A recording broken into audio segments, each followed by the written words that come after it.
kalau misalkan anak IPS mau masuk dokteran, nah itu bisa juga sebetulnya.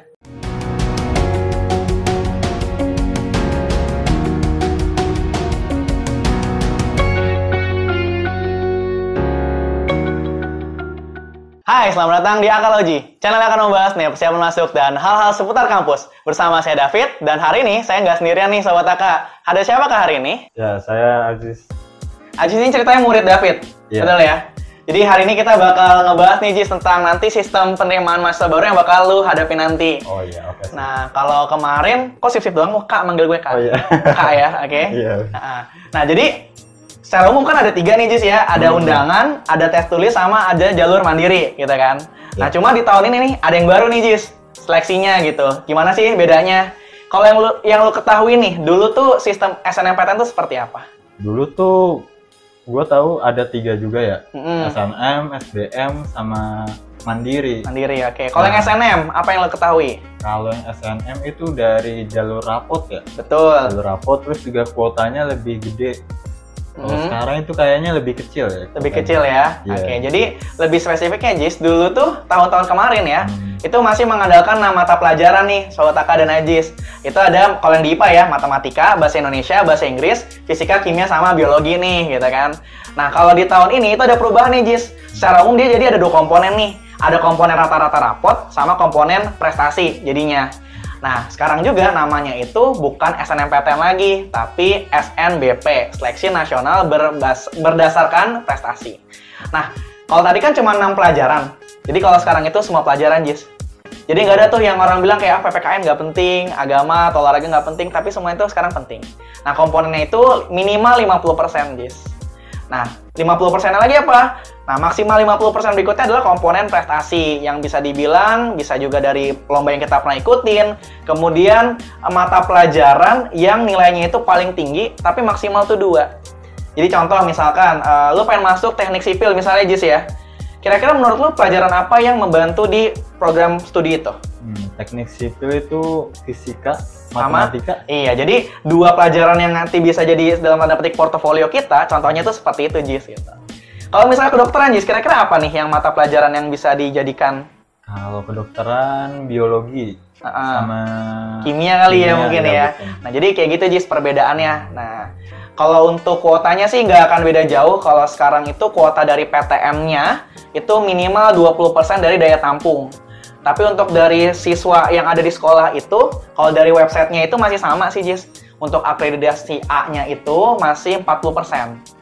Jadi kalau sekolah lu kan sekolahnya akreditasinya A nih ya, berarti 40% siswa di sekolah itu bisa daftar di SNBP ini. Nah, setelah itu kan kita kalau misalnya nggak dapet, kita harus persiapan jalur berikutnya nih ya, Sobat AK dan Aziz. Kita ada sekarang namanya itu SNBT, Seleksi Nasional Berdasarkan Tes. Kalau kemarin kan SBMPTN itu ya. Nah, bedanya ini ada di komponen tesnya, Jis. Kalau yang kemarin itu kan ada 2 ya, TPS sama TKA. Kalau TKA itu di kita IPA itu berarti Mafis Kimbio gitu kan. Kalau yang IPS berarti sejarah, sosiologi, geografi, dan ekonomi. Nah, kalau sekarang itu udah dihilangin, Jis. Oke. Dihilangin gitu kan. Nah, jadi nanti tuh ada 2, TPS, literasi, sama penalaran matematika. Nah, kalau yang literasi ini, itu jadi kebagi gitu, Jis. Ada yang bahasa Inggris sama bahasa Indonesia. Sama yang satu lagi, penalaran matematika. Nah, kalau lu udah tahu belum, kira-kira penalaran matematika itu maksudnya apa? Penalaran matematika itu kayak matematika dasar nggak sih? Iya, betul. Iya. Nah, tapi kalau lebih spesifiknya, Jis, jadi sekarang itu tuh lebih mengedepankan literasi. Karena literasi ini dianggap sebagai komponen dasar yang membantu siswa untuk belajar di setiap program studinya. Jadi program studi apapun pasti butuh literasi. Bener nggak, Jis? Benar-benar. Karena kan untuk mengelola informasi, pengetahuan dari buku yang kita pelajarin, itu butuh literasi, gitu kan. Nah, kalau spesifiknya setelah kita baca-baca tadi, sebetulnya lebih ke soal-soal ini yang berkaitan dengan PISA. Jadi soal matematika yang berkaitan dengan kehidupan sehari-hari. Contohnya membaca grafik, mengerjakan soal-soal yang kayak statistika, dan lain sebagainya. Berarti kayak lebih ke soal-soal cerita gitu ya? Soal cerita, bener banget. Karena kan kalau yang TKA kemarin, itu sifatnya menurut gue pribadi ya, sebagai guru matematika, emang itu ngerjainnya butuh hafalan sih. Kayak contoh ngintegralin, gimana cara ngintegralin gitu kan. Nah, dari A sampai Z itu kan hafalan sifatnya, Jis. Tapi kalau yang ini, kemampuan matematika dasar yang harusnya bakal dipakai untuk kedepannya sih, Jis. Gitu. Oke. Oke. Nah, Jis, jadi perbedaannya sekarang itu dibagi dua nih kelompok PTN-nya. Ada PTN BH, yaitu PTN berbadan hukum, yang terdiri dari, kalau awal pas launching itu 16, sekarang tuh ada 15.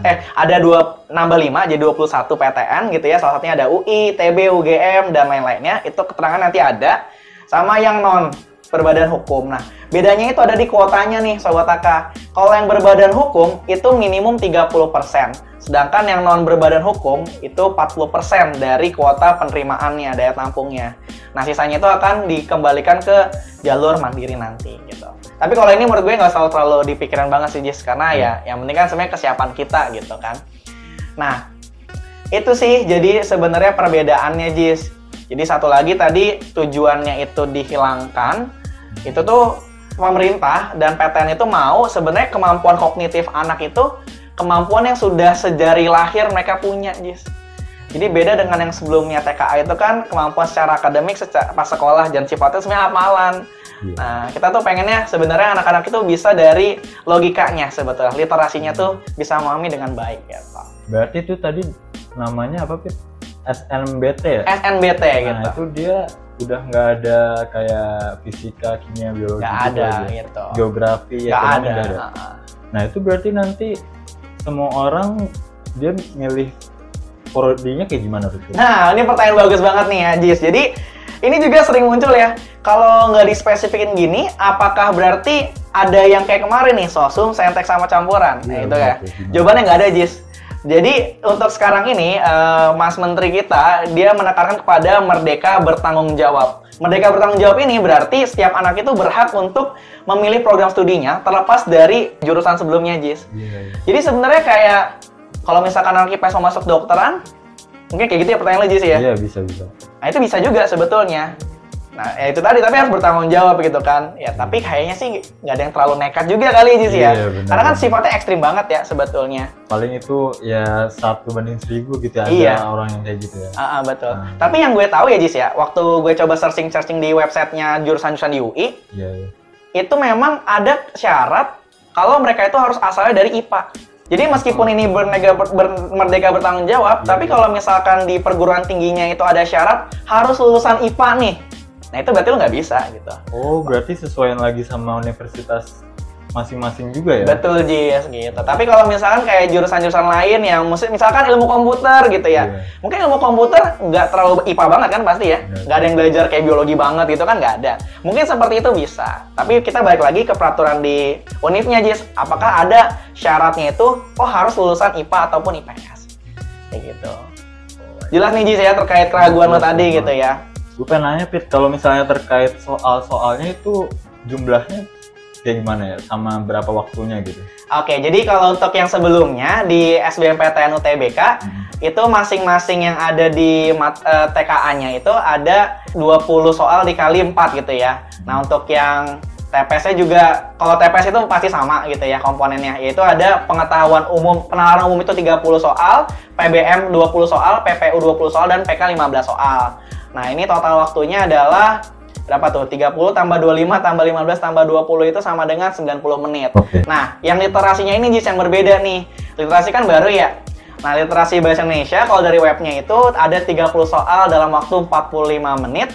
Terus ada bahasa Inggrisnya itu 20 soal dan 30 menit. Serta penalaran matematikanya itu 20 soal dan dengan waktu 30 menit. Jadi kalau di total, Jis, nanti ketika lo ujian itu mengerjakan 155 soal dalam waktu 195 menit. Nah, cuma yang menurut gue itu agak-agak susah itu dalam pengerjaannya sih, Jis. Nah, kenapa? Karena pas lagi tesnya itu, kalau kita lihat dari jadwalnya, itu tuh kita ngerjain non-stop, Jis. Jadi TPS itu kita ngerjain 90 menit dulu, kemudian yang satunya lagi, yang literasi dan teman-temannya itu ngerjain sekitar 105 menit. Nggak ada istirahat, jadi langsung gitu. Jadi langsung dikasih soalnya langsung gitu? Langsung, karena kan di komputer juga gitu ya. Jadi emang itu sebenarnya jadi tantangan sih. Ini kalau ini memang nggak baru. Jadi sama kayak tahun-tahun sebelumnya ya. Jadi mungkin nanti ketika ujian persiapin baik-baik aja sih. Karena 3 jam lebih dikit ya, lo nggak bisa keluar juga kayaknya sih. Gitu. Nah, itu terkait tadi komponen soalnya, Jis. Jadi perbedaan di situ aja sih sebenarnya. Ada lagi nggak yang mau tanya? Tadi gue pengen nanya lupa lagi. Ini Fit, gue pengen nanya tadi kan lu ngejelasin juga tentang subtesnya itu ada penalaran matematik ya. Betul. Nah itu kalau menurut gue, karena dia kan ada hitung-hitungannya dan menurut gue itu jurusan IPA agak diuntungkan daripada IPS. Nah menurut lu gimana tuh Fit? Oke, menarik sih, karena gue juga sempat mikir itu ya. Iya, iya.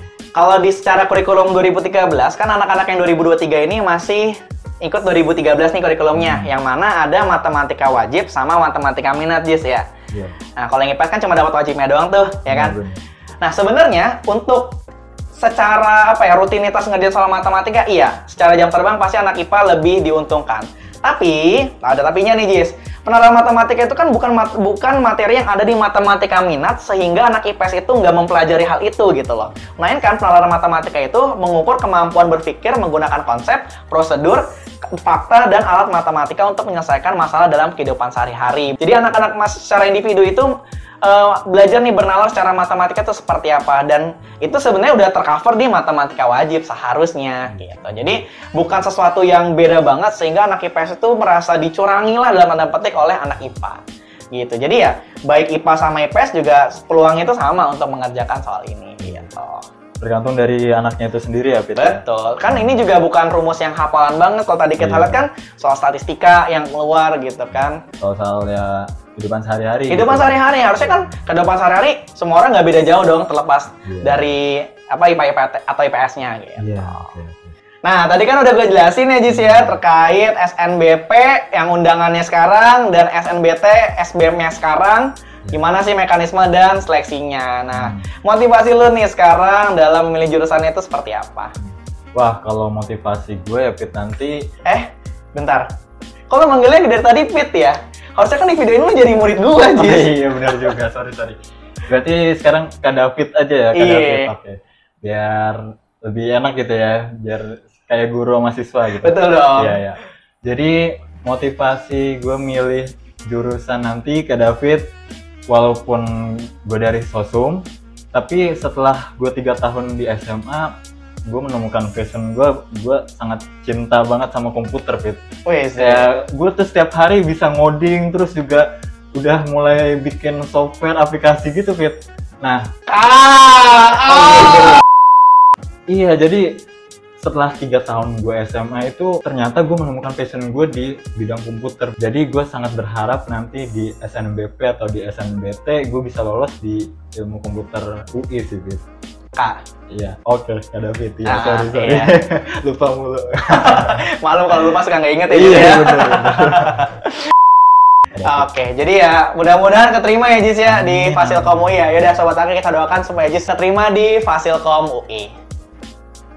Hah? Loh, kok udah pakai jakun? Iya, jadi saya udah terima, Fit. Kak David di Fasilkom UI, jadi baru kemarin itu udah pengumuman. Pengumumannya tuh sudah langsung dapat jaket kuning. Ya, ini baru banget dapet jaket kuning. Kenapa lo bisa terima? Karena gue selama persiapan itu nonton Akaloji. Terkait yang Fasilkomnya juga itu ya, yang ada di sini sama UPN juga gitu ya. Iya. Banyak kan itu Akaloji tuh ngebahas Fasilkom dan ada fun fact juga gitu. Ada di sini ya? Iya. Oke. Wah, pokoknya lengkap banget ya itu materi-materi, soal-soal itu dari Akaloji, mantep, lengkap banget. Jadi recommended ya buat nonton Akaloji gitu ya. Oke, Sobat Akal di rumah, terima kasih banyak telah menyaksikan video ini dari awal sampai akhir. Apa udah ada pertanyaan terkait video kali ini, silahkan tulis di kolom komentar di bawah ini. Jangan lupa untuk like, comment, subscribe channel YouTube kita, serta share video ini ke teman-teman kalian supaya semakin banyak yang keterima di PTN, contohnya seperti Ajis ini.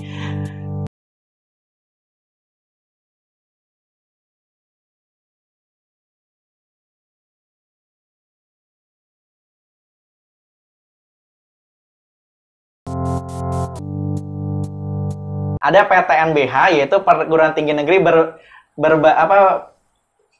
lupa lagi. Udah bagus tuh. Gara-gara gue pengen ngomong individu jadi belepotan. Oke.